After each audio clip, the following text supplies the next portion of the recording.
So last week when I was talking about, it says they turned the world upside down. What they did is they turned the value system around. The values started to become an individual person had value.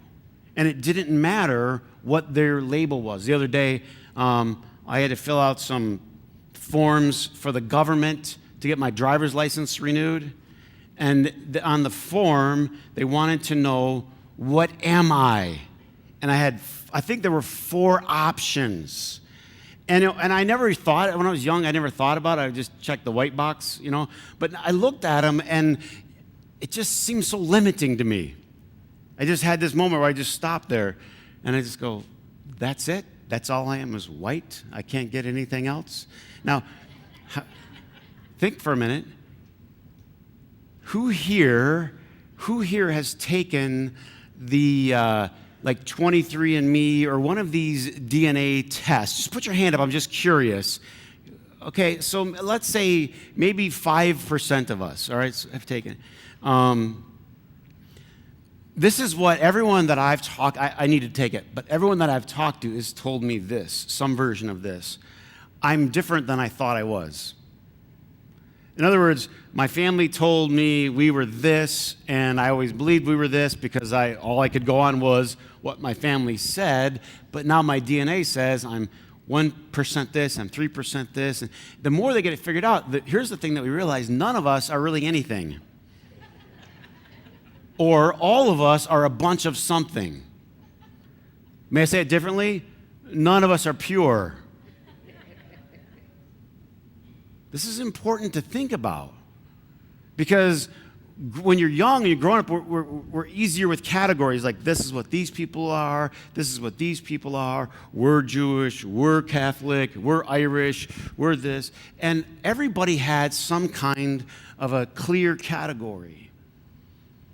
And what the early church did, can I just say this? The reason that it turned the whole Roman Empire upside down was because of what we call here radical inclusivity. They were radically inclusive.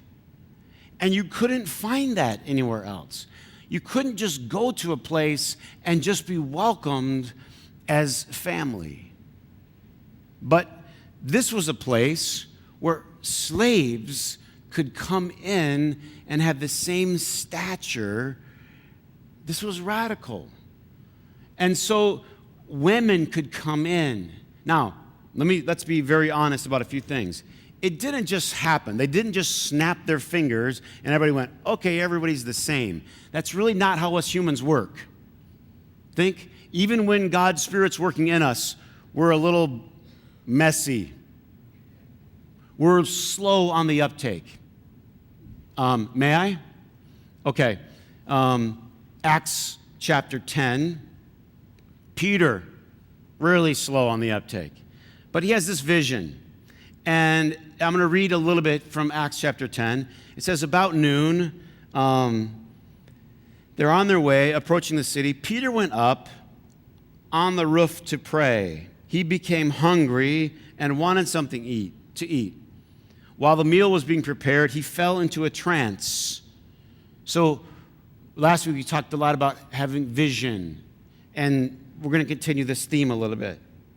He saw heaven open and something like a large sheet being let down to earth by its 4 corners. You got the vision?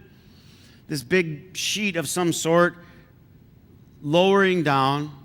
It contained all kinds of 4-footed animals as well as reptiles of the earth and birds of the air. Now, how many know dreams are weird? Anybody have weird dreams? You're just trying to make some? Okay. So, I don't know. I'm just reading it to you.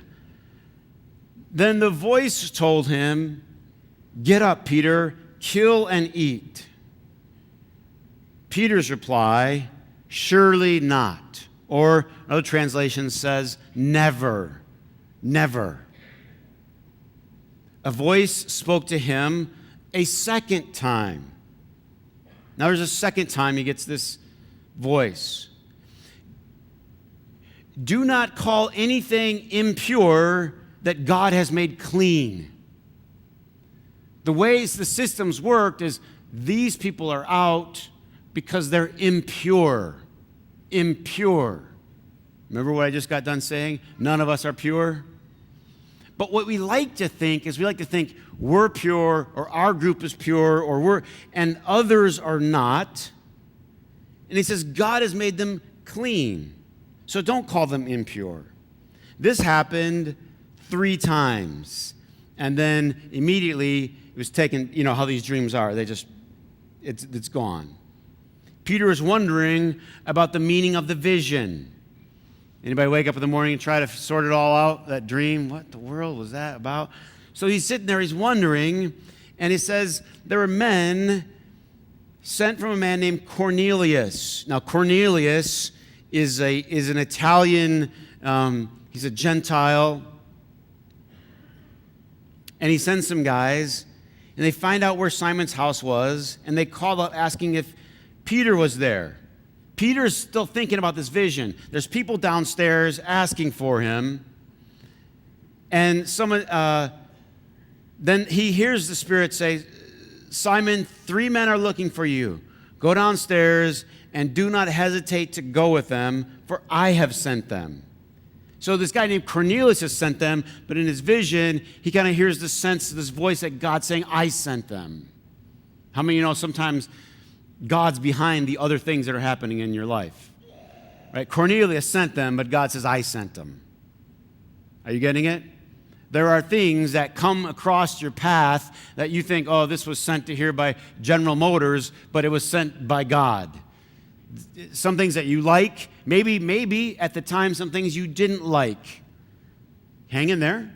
At the time, how many know this? Sometimes the things that come into our life that we don't understand are actually good later on. This is important. Later on, we go, oh, that was actually good. I didn't see it was good. It was scary. It was unknown. So he gets this message that this is from God. And Peter went down, and he just says, I'm the one you're looking for. Why have you come? And they says, we have come from Cornelius, the centurion. And he's respected among the Jewish people, a God-fearing man. And then Peter invited the men into the house to be his guests. Big sentence there. He brings these people into his house. This is something you didn't do in that day if you were Jewish. One of the things that they did to keep people separate is you didn't go into a Gentile's house, and you didn't invite a Gentile into your house. You know what happens when you get to know people that you're supposed to hate? Do you know what happens when people that we're supposed to be afraid of live next door to us? Some of you know what I'm talking about. Maybe you grew up in a small town somewhere and everyone looked exactly like you.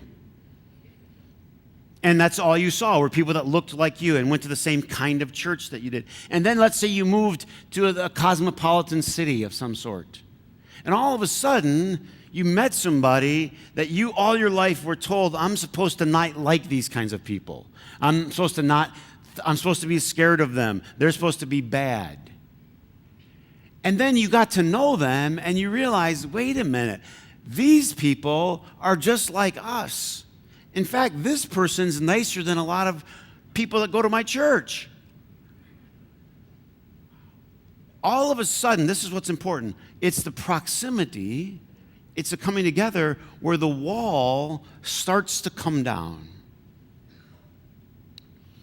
But most of us, this is important, and this is natural, start with never. Never. I'll never like those people. I'll never accept those people. I'll never welcome those people. I was told, I was warned, and you were brought up, you were groomed. This is how Peter was groomed. And he started with never. I'll never accept that. I'll never welcome that. But that's how most of us start.